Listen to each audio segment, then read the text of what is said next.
Bonjour chers amis. Alors aujourd'hui j'aimerais vous parler d'une énergie que vous connaissez tous bien, qui en ces temps semble un peu mal utilisée. Cette énergie, c'est tout simplement l'énergie divine qu'on l'on appelle amour. Alors il faut bien prendre conscience que le mot amour, même si pour nous c'est en relation avec nos sentiments, nos émotions, hein. L'amour est aussi comment je veux dire, interprété au niveau philosophique, au niveau spirituel, au niveau religieux, au niveau divin, mais l'amour, avant toute chose, est une énergie. L'amour est la nature même du créateur, de la force créatrice, de la force de vie, Dieu Père Mère, et qui se manifeste. Donc quand on dit Dieu est amour, ce n'est pas un qualificatif. Quand on dit Dieu est amour, c'est-à-dire voilà, on le qualifie vraiment de cette énergie. C'est très important de comprendre ce processus parce que dans notre univers, tout, absolument tout, est imprégné de cet amour. Donc l'amour reconnu, qui va se manifester comme bien, mais l'amour aussi qui peut être mal utilisé. Donc, à l'origine, avant même que notre univers existe, avant même qu'il y ait des étoiles, des planètes, etc., cette énergie était là, omniprésente, en parfait équilibre. Les deux polarités père-mère se complétaient dans un équilibre statique. Puis, cette énergie père-mère, la source, a décidé d'extérioriser une partie d'elle-même à l'intérieur d'elle-même. Elle a donc condensé une partie d'elle-même pour se bipolariser, masculin-féminin, et la contemplation du masculin et du féminin réciproque a engendré un vortex d'énergie, un espèce de tohu-bohu extrêmement puissant, hein, voilà, et donc ce tohu-bohu, et cette énergie-là qui est devenue ensuite une énergie androgyne, elle était en relation avec les deux forces, donc la force électrique et la force magnétique qui a créé l'électromagnétisme, et qui se manifeste, nous, dans notre monde, ici-bas, et partout aussi un peu pareil, sous le nom de force d'attraction. Et toutes les lois qui régissent notre univers ici sont en relation avec la loi d'attraction. La loi d'attraction est liée donc à l'amour, la force de vie, qui crée les étoiles, qui crée les planètes, qui crée les arbres, qui crée les humains, les animaux, toutes les formes de vie qui peuvent exister dans les multivers, dans tous les univers, est unique. Par contre, elle peut être reconnue ou non reconnue. Donc cette énergie-là, nous la connaissons aussi sous le nom d'énergie christique. L'énergie christique est une énergie cristalline, qui est une énergie adamantine d'origine, et tout l'univers, toutes les planètes, tous les électrons de vie, tout baigne dans cette vibration. Cette onde qui porte en elle la grâce infinie et qui apporte la plénitude, la beauté, la santé, l'abondance, etc. Donc elle se manifeste dans ce monde ici, en tant, et dans tous les univers, en tant que source de bienfaits. Malheureusement, nous avons tendance, par notre ignorance, à pervertir cette force créatrice en donnant attention à des visions qui nous tissent un devenir qui n'est guère agréable, donc apocalyptique ou catastrophique. Donc cette énergie christique, on peut aussi la voir comme étant, j'en parle souvent dans d'autres entretiens, hein, comme la force d'Eros, la force vibratoire, la force électromagnétique, qui est en relation avec la loi d'attraction universelle, hein, qui est une fusion de la pensée et de l'émotion, engendrant une sensation et une forme. C'est exactement cette énergie-là que vous ressentez lorsque vous avez une sensation d'amour. Vous voyez, par exemple, même dans l'orgasme sexuel, il y a ce petit moment-là où d'un seul coup, c'est impossible de raisonner. Il y a quelque chose de très très puissant qui se manifeste. Cette force-là, elle est toujours là. Mais elle ne peut être ressentie que si on lui porte attention. Parce que ça, c'est le grand principe cosmique. Tout est là en potentiel. Mais dans notre univers, dans notre univers, ne se manifeste que les énergies qui sont en rapport avec nos pensées, c'est-à-dire notre attention. Dès que nous portons attention sur quelque chose, cette chose se met en activation. l'attention donne la vie. Et ça, c'est vraiment la clé, la clé la plus importante. Donc, l'amour, on le voit aussi, l'amour inconditionnel, éternel, omniprésent. Dieu est amour. Comme je vous ai dit, c'est une onde de vie, porteuse de grâce, et toute idée immergée dans ce fleuve d'amour vient à maturité se réaliser lorsque quelqu'un porte son attention dessus, puisque l'attention, c'est reconnaître qu'une chose existe. Dès qu'une chose existe, automatiquement, elle met le temps qu'il faut, les particules s'amalgament et cette chose devient notre réalité. Comme je l'ai dit déjà, le corps que nous avons aujourd'hui est la résultante de cette loi, de cette force d'attraction qui fait que nous avons eu des pensées, des sentiments, des émotions qui ont généré des formes pensées, des structures et qui a densifié une partie de notre conscience sous cette forme humaine, voilà que vous êtes aujourd'hui. Donc l'amour est quelque chose d'universel. On peut avoir l'amour des fleurs, l'amour des livres, l'amour des belles choses, l'amour des montagnes, l'amour du vent, des étoiles, l'amour agapé, l'amour philosophique, artistique, l'amour passion. Tout est créé par amour et pour l'amour. Nous sommes tous créés et mus par cette force. Dans les mondes subtils, nous vivions l'unité grâce à cette reconnaissance de cet amour vibral, cet échange d'énergie qui s'accomplissait avec tout ce qui vivait, toute forme, que ce soit une relation avec un dauphin, avec un humain, un homme avec une femme, ou avec une relation avec une fleur, ou avec une belle montagne, il y avait une vibration qui était ressentie, un échange. L'amour entre deux êtres faisait partie de cela. Nous étions tous des âmes sœurs, échangeant des informations, des émotions, des visions, des énergies, puis aussi avec notre flamme jumelle, qui était immergée dans la flamme de vie. Chaque jour, nous communions avec les étoiles, le soleil, l'eau vive, les fruits de la nature, les éléments. Les roses nous faisaient vibrer. C'était le paradis originel. Dans la relation de couple, c'était très puissant puisque l'homme se nourrissait du magnétisme féminin, de la Terre aussi, fusionnant avec l'énergie du Soleil, de l'intraterre cristallin, et la femme se nourrissait de l'énergie solaire de l'homme venant des étoiles du cosmos, contenant une multitude d'informations à concrétiser. Donc l'homme apportait les semences célestes et la femme leur donnait vie et leur permettait de subsister, exactement comme une femme qui va donner vie à un enfant et qui va avoir en elle tous les éléments pour le nourrir. L'amour était la force permettant l'interaction de l'un sur l'autre. À cette époque, toutes les relations étaient tantriques. Il y avait cet échange d'informations perpétuelles sans désir de changer le tout. Simplement, chacun était dans une relation d'amour avec lui-même et sa vibration d'amour entrait en relation avec celle de l'autre. Il y avait un échange. Il suffisait d'un regard, simplement voir quelqu'un, ou par exemple, un homme par exemple pouvait rencontrer une belle femme, et puis reconnaître en elle la beauté par exemple, et puis ça lui apportait quelque chose à l'intérieur, donc voilà, puis dans l'attitude de la femme, et il pouvait envoyer un sentiment d'amour à cette femme, sans une belle pensée, simplement, naturellement, sans même peut-être s'arrêter, sans même lui dire un mot, simplement, il y avait une reconnaissance en disant ah, merci Seigneur de m'avoir permis de voir cette belle créature que je viens de voir. L'amour était la force permettant donc cela. Donc tous les sens étaient ouverts, le goût, l'odorat, l'ouïe, la vue, le toucher. Quand les 5 sens sont ouverts, on atteint la quinte essence qui ouvre la porte au 6e sens qui est l'amour.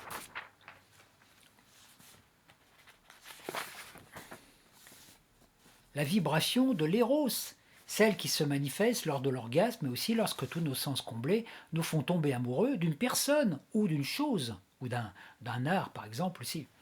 Nous avons donc choisi de descendre dans un monde où cette force était non reconnue. Car oubliée, et elle est devenue duel. L'amour est toujours là, la force d'attraction est toujours active, mais elle peut être utilisée pour maintenir la dualité, engendrer la peur, le malheur, le conflit.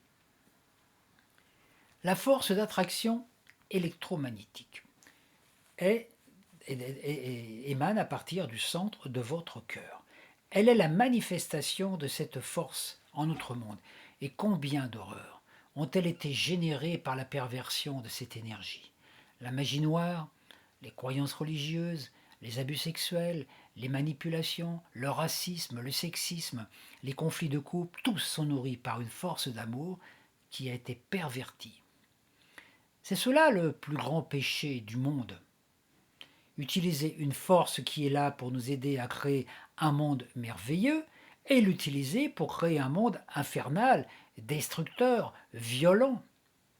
Quand l'amour du pouvoir remplace le pouvoir de l'amour, alors rien ne va plus. Actuellement, nous avons quelque peu l'impression d'être en guerre.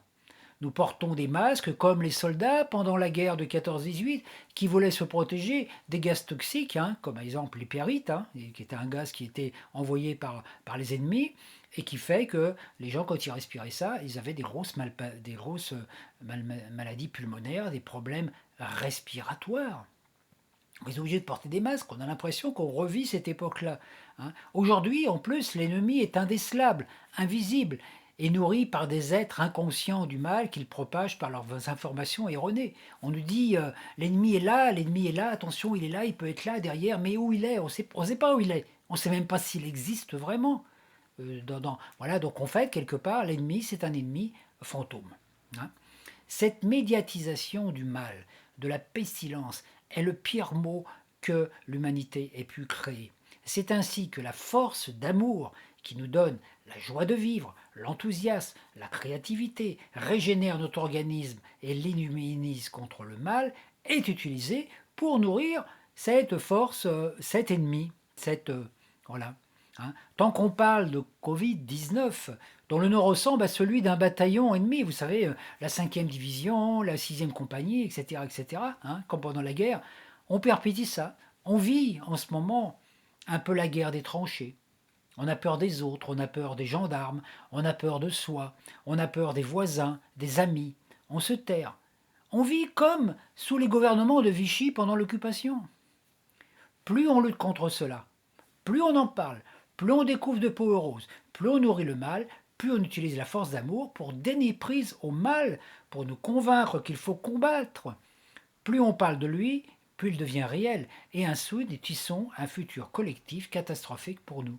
Regardez aujourd'hui, dans vos relations, quand vous sortez dehors, quand vous entendez les gens parler dans les bars ou dans la rue, tout le monde ne parle que de ça. Les informations télévisées ne parlent que de ça. Les films et les scénarios télévisés qui nous envoient ne parlent que de ça, sans arrêt. Vous pouvez pas y échapper quelque part. C'est toujours ce truc. Et alors, voilà. Et ça crée une psychose qui nous amène à pervertir notre capacité, notre force d'amour, aussi bien l'amour de nous que l'amour de l'univers. Toutes les pensées humaines, concentrées sur cette idée de combat contre le Covid et combat contre ceux qui le nourrissent ou l'entretiennent, perturbent la force d'amour, utilisent le pouvoir créateur pour lutter contre une illusion qui, tant que nous vivons dans cette fréquence, nous sommes bien réels. Nos pensées sont des projecteurs qui établissent le contact avec ce à quoi nous pensons. Et chaque pensée a sa fréquence vibratoire. Plus la pensée est spirituelle, plus les fréquences vibratoires sont élevées. Les formes de conscience, incarnées par les paroles, ne sont pas visibles, mais sont des entités spécifiques du grand être. Elles possèdent la vie, de la conscience en elles, et elles sont attirées par des forces de conscience semblables. Pensez chien et visualisez ce que cela signifie. Et vos pensées se syntonisent avec la race canine. Pensez virus, il en est de même. Pensez mal, il en est de même. Pensez manipulation, il en est de même. C'est une question de vibration, c'est une loi de résonance qui, justement, on a découvert que cette loi était très importante puisque tout est quantique. L'activité de la conscience divine, Père-Mère, qui est en équilibre dans la dimension universelle infinie, est en activité dans notre monde. L'activité Père fixe le but, l'amour Mère décide du moyen de développer des plans pour promouvoir le bien suprême de ce qui est en train de s'adapter, de guérir ou d'être protégé. Nous sommes tous dans cette schématique, puisque nous sommes des êtres androgynes, hein, parce que nous avons notre côté masculin et féminin, notre intellect et nos émotions, et à chaque fois que nous émettons une pensée ou que nous envoyons un projet ou une idée par notre côté masculin, c'est-à-dire dès qu'on a une idée, une intention, hein, qu'on parle de quelque chose, on se place en tant que père. Et avec l'émotion qu'on va susciter aussi bien en nous que chez les autres, on va rendre cette chose visible. C'est-à-dire qu'on va, plus on va parler de ces choses, plus on va perturber les émotions, plus on va être des créateurs qui utilisent la force d'amour à l'inverse, c'est-à-dire on est en train de se tisser un futur infernal. Tout ce que nous créons par la pensée tisse notre futur. Les films d'horreur, les crimes, les fausses nouvelles, les films d'apocalypse, toutes ces choses-là. Nous devons sortir de cette vibration. C'est comme si nous étions enlisés dans des marais putrides et plus nous nous agitons, plus nous nous enlisons. Nous voulons en sortir, mais nous avons peur. Nous ne prenons pas la main des êtres qui sont sortis du marais, qui nous invitent à regarder ailleurs, à voir plus loin, à élargir notre conscience. Une partie de nous veut sortir de ce marais putride, mais une autre s'y complaît parfois. Ce peut être parfois par curiosité ou simplement parce que cela nous permet de compenser. En regardant le mal à la télé ou le mal chez les autres ou en condamnant ceux qui le font, on se sent un peu moins sale, car étant donné qu'on a moins de pouvoir, on fait moins de mal. On condamne le mal, mais on passe notre temps à regarder tout ce qui n'y va pas, tout ce qui ne va pas, qui est projeté sur nos écrans. On regarde des films où des gens sont tués, violés, enlevés, torturés, disparus, hospitalisés pour des maladies, enfermés dans des asiles, et par ce fait, notre énergie mentale, énergétique et émotionnelle et notre argent permet à cela de continuer. Tant que nous regarderons des films d'horreur, les médias en diffuseront. Il y a 2000 ans de cela, Jésus a apporté la bonne nouvelle et nous a donné la vraie vision du pouvoir créateur. Il nous a montré le cœur, là où siège l'étincelle créatrice de l'amour. Il nous a libérés du karma collectif, il l'a nettoyé, il a accompli le pardon. Mais depuis ce temps, nous continuons à vivre comme avant sa venue, comme soumis aux 10 commandements, à l'Ancien Testament, esclavage, exode, traversée du désert, et dans ce désert, tous ceux qui ne se concentrent pas sur la nouvelle vision et la nouvelle énergie apportée par le retour du Christ, donc par l'énergie d'Uranus, la planète, qui manifeste l'énergie du Christ céleste, Eros, tous ces gens-là périront dans le désert. Tant que nous n'utilisons pas la force d'amour pour créer autre chose, il en est ainsi. Nous sommes des créateurs en plein potentiel. Les Écritures disent que le péché contre l'Esprit Saint est le pire. L'Esprit Saint, c'est le Paraclet, le double énergétique que Jésus a laissé à notre disposition depuis sa venue. Et nos doubles énergétiques y sont liés. Mais si nous donnons notre attention à cela, alors notre double ne peut pas... Donc si nous donnons notre attention au double, celui-ci peut agir. Si nous ne lui donnons pas attention, celui-ci ne peut pas agir. Et tant que nous utilisons notre pouvoir créateur pour perpétuer l'idée de virus et de tisser ainsi un mauvais futur personnel et collectif pour l'humanité, nous créons cela. Et notre double ne peut pas nous envoyer les informations pour nous permettre de créer notre meilleur potentiel futur individuel déjà, parce que ça commence par nous. Ce péché est dit le pire, un péché capital, comme on dit, car l'Esprit Saint est très puissant. Et quand on utilise la force d'amour pour détruire, on s'autodétruit soi-même, puisqu'on est animé et créé par l'amour. Un être humain qui n'a pas de conscience ouverte va dire « je suis », le petit « je suis ». Ça a un certain pouvoir vibratoire, les ondes. Mais dès l'instant que vous connectez à votre « je suis » divin, que quelque part vous mettez vous devenez le tabernacle, le temple par lequel le divin, le grand je suis cosmique va s'exprimer. À partir de là, vous avez un pouvoir extraordinaire. Votre pouvoir est puissant. Donc si, à partir de ce je suis, vous émettez des pensées négatives, aussi bien à votre rencontre ou à l'encontre des autres, de la société, etc., eh ben, automatiquement, ça a beaucoup plus de puissance, et beaucoup plus de puissance, et donc ça peut créer beaucoup plus de mal encore. Nos cellules sont constituées d'atomes, d'électrons, de quarks, tous unis par une force invisible, celle de l'amour. Celle-ci est comme la pierre philosophale des alchimistes. Elle est en nous et qui peut, en étant activée, réactiver le processus créateur originel et nous maintenir à l'écart de cette pestilence collective. Si vous vibrez dans l'énergie d'amour, inconditionnelle pour vous et pour tout l'univers, pour tout ce qui vit, automatiquement, vous activez cette pierre philosophale. Vous êtes dans la vibration divine. Donc à partir de là, vous ne craignez rien. Par contre, dès l'instant que vous retombez dans des vieux schémas humains, avec des logiques, avec le mental qui tourne en rond, les émotions, etc., les vieux trucs du passé, automatiquement, vous vous faites happer. Parce qu'on ne peut pas être dans l'amour et dans la peur. C'est l'un ou l'autre.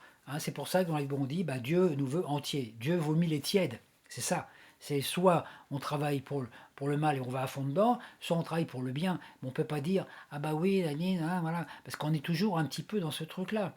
Vous voyez, l'important c'est de voir, de reconnaître, quand on a reconnu cette présence divine en nous, on ne peut plus tergiverser après.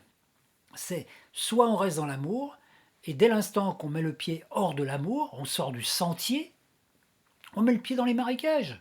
Alors ça nous arrive, sur le chemin alchimique, c'est ça. Toute la journée, pof, ça y est, pof, on met le pied dans le marécage. D'un seul coup, on a une pensée négative qui vient, ou quelqu'un nous dit quelque chose, etc. Tout de suite, ça nous perturbe. Ben oui, pourquoi? Ça fait partie du jeu. C'est le chemin initiatique. À partir de là, le tout, c'est de ne pas continuer à marcher dans le marécage. Et si vous voyez qu'à un moment, vous tombez dans le marécage et dans les émotions, que ça y est, vous êtes reparti un petit peu dans des vieux schémas du passé, vite, il faut retourner sur le chemin de lumière, qui est un chemin étroit qui passe au milieu des marécages. Vous voyez, on retrouve un peu là la symbolique dont j'ai expliqué des fois aussi avec la saga, le film Le Seigneur des Anneaux, où on voit Frodon qui marche dans les marécages. Là, il y a tous ces morts qui sont dans l'eau, qui pataugent, etc. Il ne faut surtout pas s'approcher de trop. Il faut bien rester sous le sentier. Et le sentier, il est étroit. On a vite fait de faire des faux pas. On en fait tous. Moi, j'en fais aussi, encore, malheureusement, ça arrive, il ne faut pas, on en fait, bof, ça y est. Le tout, c'est de pas tomber, tomber, faire un faux pas, c'est pas le plus grave. Le principal, c'est qu'il faut se relever et dire, oh là là, faut que je fasse attention, faut que je sois plus vigilant. Voilà. Et puis petit à petit, comme ça, on avance. Donc, vous pouvez visualiser dans votre cœur, par exemple, une porte des étoiles. Entrez-y et voyez-vous de l'autre côté, dans le monde tel que vous voulez vivre. Oubliez le reste. Aménagez votre vie selon votre vision. Choisissez un état d'être au lieu de vouloir faire pour être. Choisissez de vivre une belle vie, heureux dans l'abondance créatrice, dans l'amour de tout, et restez fidèle à cela. Comme l'explique si bien Donald Walsh dans son livre Messager de lumière, il y a une petite méditation que j'adore parce qu'elle est vraiment là. Le tout, c'est de ne pas choisir si j'avais cela, j'étais heureux. Non, c'est-à-dire j'ai choisi d'être heureux. Vous voyez, vous faites par exemple un travail, vous mettez en méditation et vous imaginez, vous ressentez tout ce qui vous rendrait heureux. Un beau compagnon, une belle compagne, une belle maison, le travail que vous aimeriez faire, etc. Tout ça. Vous imaginez tout ça, voilà. Et vous allez ressentir une vibration en vous. Donc après, vous allez imaginer que vous êtes déjà cela. Donc vous allez activer ça, comme si vous faisiez, comme si vous partiez dans un monde virtuel. Donc vous allez, comme les enfants, voilà, l'imagination créatrice, vous allez imaginer que vous avez déjà toutes ces choses. Voilà, toutes ces choses. À partir de là, ça va générer en vous un sentiment. Abondance, plénitude, joie de vivre, être heureux. Ça va vous mettre à un état d'être. Donc après, vous allez dire, tiens voilà, ça me donne de la joie. Vous allez vous concentrer sur cet état d'être. J'ai choisi d'être heureux, par exemple d'être heureux, j'ai choisi d'être de bonne humeur tous les jours et d'être généreux et gentil et bon avec tous les êtres humains, par exemple. Voilà, ça c'est un état d'être. À partir de là, toutes les choses que vous avez demandées, c'est pas trop la peine de vous y atteler. Elles viendront vers vous parce que par la résonance heureux, qui pour vous correspond à toutes les choses que vous avez demandées, voilà, et on appelle ça l'onde de grâce. Là, c'est la force d'attraction qui agit en tant qu'onde de grâce. Et ces choses viennent vers vous naturellement parce que vous avez choisi d'être heureux. Donc vous avez choisi un état d'être pour pouvoir faire, au lieu de vouloir faire plein de choses pour atteindre un état d'être. Vous voyez, par exemple, un exemple, par exemple la chanson. J'adore chanter. Alors ça m'arrive de chanter, voilà. Alors par exemple, je peux dire, ah bah là, je suis malheureux, je vais chanter, ça va m'élever les vibrations. Bon, c'est vrai que ça le fait, voilà. Hein. Bon, c'est un moyen, voilà. Je vais chanter, ça va me redonner un peu de joie de vivre. Alors qu'en fait, c'est l'inverse qu'il faudrait dire. Je suis heureux, donc si j'ai choisi d'être heureux, donc je vais chanter. Je chante pas pour être heureux, je chante parce que je suis heureux. Et voyez toute la différence, hein, quand on est dans. Donc à partir de là, bah, quand vous avez choisi, par exemple, vous avez envoyé un état d'être à l'univers, j'ai choisi d'être heureux, voilà, j'ai choisi d'être heureux, généreux, etc. Bah, faut rester fidèle à votre état d'être toute la journée. Et si quelqu'un vous dit quelque chose, ou vous vivez une situation conflictuelle qui vient à vous, etc., et qui vous fait changer d'un seul coup, paf, d'heureux, vous passez en tristesse, bah, si vous en prenez conscience, vous dites, ah tiens, ça y est, je suis triste parce que là, il y a une partie de moi qui a choisi d'être triste. Mais pourtant, c'est pas ce que j'ai choisi. Donc hop, tout de suite, là, vous pouvez faire un acte, une action, quelque chose qui va vous remettre sur le sentier de ce bonheur et puis vivre comme ça. Si vous arrivez à vivre une journée totalement dans le bonheur, dans la plénitude comme ça, tous les jours suivront, à condition que votre pensée ne soit pas encore tiré dans le passé par certaines émotions, certaines rancunes qui ne sont pas pardonnées, par exemple, et puis les pensées, le mental, qui, bon, sans arrêt ça tourne en ce moment le mental, hein, voilà, hein, voilà. Donc voilà, et puis après, donc voilà, pardonnez-vous aussi, hein, et pardonnez aux autres. Pardonnez-vous les erreurs que vous avez faites, hein, parce que c'est pardonner aux autres, mais c'est aussi pardonner à soi-même. Hein. Regardez, donc ne nourrissez pas des visions que vous ne voulez pas vivre. L'autre jour, j'ai eu l'occasion d'aller dans un magasin, voilà, je ne citerai pas parce que je ne suis pas là pour faire de la pub. Et alors là, il y a déjà tous les décors d'Halloween qui sont là. Hein, tous les décors, voilà, les masques et tout ça.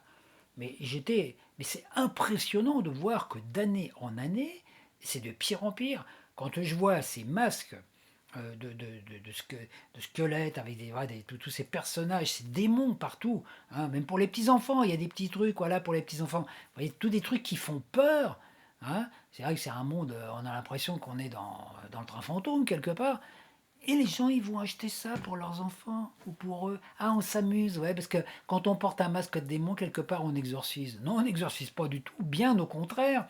On s'identifie à cela. Si vous portez un t-shirt avec une tête de mort dessus et que vous baladez dans la rue comme ça, vous montrez aux gens l'image que vous avez de vous-même, de votre intérieur. C'est-à-dire, si vous portez une image avec un démon, ben, vous montrez aux gens, oui, vous savez, je suis un démon, voilà, quelque part, c'est ça.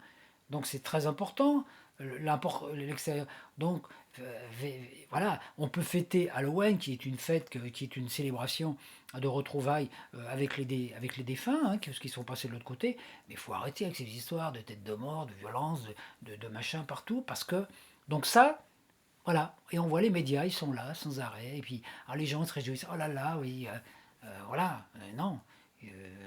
On peut vivre le monde féerique, mais le beau côté féerique. Donc si vous habillez vos enfants pour Halloween, habillez-les en fée, habillez-les en lutin, en nain, en merlin, mais surtout pas en monstre. Hein. On les pratiquer. Voilà, c'est vraiment très important tout ça. Et aussi de vivre de belles relations d'amour avec vous-même, avec vos enfants, vos voisins, vos paris, vos amis. Aimez-vous inconditionnellement.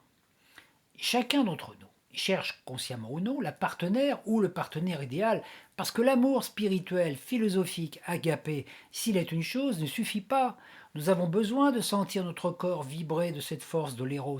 Voyez comme tous les grands alchimistes vivaient en couple, l'un nourrissant l'autre, Jésus et Marie-Madeleine, Salomon et la reine de Saba, hein, Saint-Germain aussi avec les 10 Portia, etc. Hein, des couples alchimiques, on en trouve partout. Car l'amour humain, vécu entre deux êtres, est la finalité de tout. Réconcilier au sein de la dualité les deux forces qui à l'origine étaient liées par l'éros. Hein, vous voyez, l'éros, en anagramme, c'est aussi le mot oser, c'est aussi rose, la rose du cœur, la rose de l'amour. Hein. Moi, je sais que c'est ma quête depuis le début de mon existence. Hein, je continue en ce sens. J'ai vécu des tribulations sur le plan de l'amour, etc. Mais comme tout à chacun, je me suis parfois éloigné de ma quête en voulant contempler de ce qui n'allait pas trop dans le monde, vous voyez, la curiosité, voir tout ce qui va mal, etc. Hein, et puis aussi en voulant œuvrer pour le changer. Combien de fois je me suis investi pour essayer de faire le bien, hein, de vouloir apporter du bien-être et m'investir dans les choses. Bah, j'y ai laissé beaucoup de plumes et d'énergie, hein, et toute l'énergie investie pour cela m'a manqué pour ma vraie quête, celle de l'amour, de la réconciliation en moi, des énergies masculines, des énergies et féminines pour renaître et vivre cela dans une belle relation avec une compagne alchimique. J'ai toujours été attiré par tout ce qui était cette belle relation d'amour, hein, puisqu'elle est la révélation. Hein. Chacun, voilà, chacun a un chemin pour vivre cette relation d'amour, hein, mais nous avons tous un but identique, mais l'amour est différent parce que pour chacun, parce que nous avons certaines affinités, certaines vibrations qui sont différentes. Hein. Donc l'amour véhicule l'onde de grâce porteuse de tous les bienfaits à nous. Donc ne l'utilisez pas pour votre malheur. C'est ce que je pourrais vous dire aujourd'hui. Et surtout, aimez-vous. Voyez à chaque instant que vous pensez une chose, est-ce que cette chose va nourrir l'amour, le bien-être pour vous et pour votre entourage, ou le contraire? Donc c'est très important. Donc si vous voulez comprendre le processus et la finalité de la loi d'attraction, vous ne pouvez pas échapper à cette loi d'amour parce que la loi d'attraction est née, justement. Et la manifestation de notre monde de la force d'amour. Donc nous sommes tous les êtres humains, hein, tous les êtres humains, voilà, même ceux qui sont célibataires, qui vivent sur les montagnes, etc., hein, cherchent cette unité masculin, féminin. Et je pense que la plus belle chose que nous pourrions faire actuellement sur la Terre, c'est de devenir vraiment des êtres humains et nous aimer davantage nous-mêmes et d'aimer les autres. Et je souhaite à tous les hommes et à toutes les femmes de la Terre d'être des amoureux, amoureux de la vie, amoureux aussi de quelqu'un. Et je souhaite à tous de trouver le compagnon ou la compagne qui va l'aider à faire cette unité entre masculin, électrique et féminin. Hein. L'homme a toujours eu besoin, par son énergie électrique, d'attirer une énergie féminine. Hein, on appelle ça une muse. Hein, une muse parce que l'homme, quand il est stimulé par une femme qu'il aime, automatiquement, ça lui donne des ailes. L'amour donne des ailes. Vous savez que dans le dos, ici, nous avons un point chiristique qui est un point dans lequel nous avons deux ailes de lumière. Et quand ces ailes sont là, c'est Eros qui nous emmène au paradis. Et pour la femme, c'est pareil. La femme est magnétique par excellence. Même si elle a une polarité masculine aussi en elle, puisque la femme est aussi capable de penser. Hein, l'homme n'est pas supérieur à la femme et la femme n'est pas supérieure à l'homme. Nous sommes différents et complémentaires. Nous sommes les deux moitiés de la pomme, en fait, quelque part. Hein, et il faut les deux pour pouvoir créer les choses. Hein. Recréer la pomme sans les pépins. Voilà, c'est un petit peu ça à notre époque. Donc surtout, dans cette expérience que nous vivons actuellement, ne vous laissez pas trop avoir par toutes ces expériences, par toutes ces choses qu'on dit extérieures. Essayez de tirer votre épingle du jeu, parce qu'on ne peut pas lutter contre tout ça, mais dire, voilà, il faut rester sur le chemin de lumière, à chaque instant, à chaque instant. Et le chemin de lumière, c'est le chemin de l'amour. Alors je vous souhaite tous de trouver le complément idéal qui vous aidera à réaliser cela. Et puis, voilà, si vous êtes en relation d'amour avec quelqu'un, c'est magnifique. Si ce n'est pas encore fait, je vous souhaite de le vivre. Et puis, quand vous vivez ça, bah, vous offrez cet amour. L'amour, voilà. Hein, l'homme va admirer dans la femme, va reconnaître la mère divine, la mère cosmique, l'Ève des origines, et la femme va reconnaître l'Adam. Et à partir de là, nous retrouverons le paradis originel. Nous pouvons créer le paradis sur la terre. Nous avons ce pouvoir. À nous de ne pas pervertir la force d'amour. Et la force d'amour, alors vous voyez tous ces gens qui utilisent la force d'amour pour créer le mal, hein, sur la terre aussi, avec toutes ces histoires qu'il y a en ce moment, hein, bah voilà, bah le travail que l'on peut faire, c'est peut-être les éveiller, puis leur montrer. Les éveiller, c'est pas que des paroles, c'est leur montrer qu'est-ce que c'est que l'amour. Et il y a 2000 ans de cela, un être l'a vraiment montré. Hein, et Jésus, dans son expérience, nous a montré ce qu'était cet amour fabuleux qui peut aller jusqu'à... Voilà, et cet amour qui est là, et il nous a laissé cet amour-là. Alors, n'oubliez jamais ce mot, amour. L'amour, c'est vraiment la source. Quand vous êtes dans l'amour, vous êtes dans l'alignement avec votre soi supérieur. Dès que vous sortez de l'amour, vous êtes dans la peur, et à partir de là, bah, vous êtes attiré, vous êtes manipulé par les forces de l'ombre, et qui, elles, ne veulent pas, sont aussi alimentées par l'amour, mais qu'elles pervertissent, etc. Je vous remercie de votre écoute et je vous souhaite tout l'amour du monde. Au revoir.